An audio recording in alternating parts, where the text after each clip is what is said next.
நாம் எதையாகிலும் அவருடைய சித்தத்தின்படி கேட்டால் அவர் நமக்கு செவி கொடுக்கிறார் என்பதே அவரை பற்றி நாம் கொண்டிருக்கிற தைரியம் என்று எழுதப்பட்டிருக்கிற வேத வாக்கியத்திற்காக எங்கள் தேவாதி தேவனுக்கு கொடான கோடி ஸ்தோத்திரங்கள் உண்டாகட்டும்.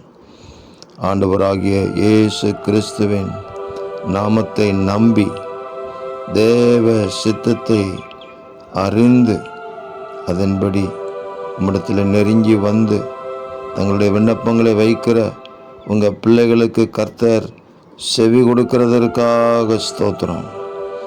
அவரிடத்திலே நாம் கேட்டவைகளை பெற்றுக்கொண்டோம் என்று அறிந்திருக்கிறோம் என்று சொல்லப்பட்ட வார்த்தையின்படி உம்மிடத்திலிருந்து நாங்கள் பெற்றுக்கொண்டோம். இந்த 7 மாதங்கள் அற்புதமாக நடத்தி வந்த கிருபைகளுக்காக ஸ்தோத்திரம். 2024 ஆண்டினுடைய ஆகஸ்ட் மாதம் 1ஆம் தேதிக்காக உங்களுக்கு ஸ்தோத்திரம். இந்த புதிய மாதத்தை எங்களுக்கு ஆசீர்வதித்து தாருங்க. எங்கள் தேவன் எங்களோடு கூட இருக்கிறீர் என்பதை இந்த உலகம் அறியட்டும். எங்கள் மூலமாக ஆண்டவராகிய இயேசு கிறிஸ்துவின் ஜெயக்கொடி ஏற்றப்படட்டும். கர்த்தருடைய கிருபைகள் எங்களை எங்கள் வீட்டாரையும் சூழ்ந்து கொள்ளட்டும். எங்கள் ஆண்டவராகிய தேவன் அப்படி எங்களை நடத்தி எங்களை மனமகிழ்ச்சியினால் நிரப்புகிறதற்காக உங்களுக்கு ஸ்தோத்திரம்.